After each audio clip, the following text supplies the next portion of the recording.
যাত্রী নিয়ে আসতেছে 10টা। এখন যদি আমরা কখনো বলি ভাই সাহেব একটু স্ক্যান দেবো, তখন তুই যেন প্রবাসী সামান সেভ করতাছস, বাবা গুরু তোমার নামে শুরু, বাবা দরবেশ তোমার ইয়া সিস্টেমটা কিন্তু বোঝা যায় ফেরাউনের বেশ। প্রবাসীর সামান চুরি কইরা বানাইছে কয় টাকা ক্যাশ।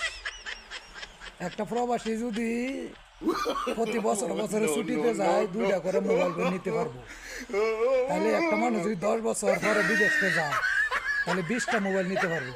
সেই জায়গায় একটা প্রবাসী 10টা মোবাইল নিছে, তাতে তোর বাপের কি হয়েছে?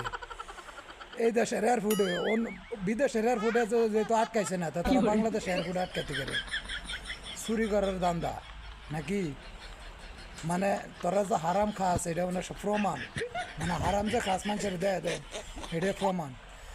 বাংলাদেশের ডক্টর ইউনূস স্যারের অনুরোধ করে কই যে আপনি হয়তো মুখে মুখে কইলেন প্রবাসীরা বাংলাদেশের সম্পদ, কিন্তু এই বাংলাদেশে এয়ারপোর্টে প্রবাসীদের লোকে যে এইগুলো করতেছে এটা কি আপনার কাছে পড়ে না?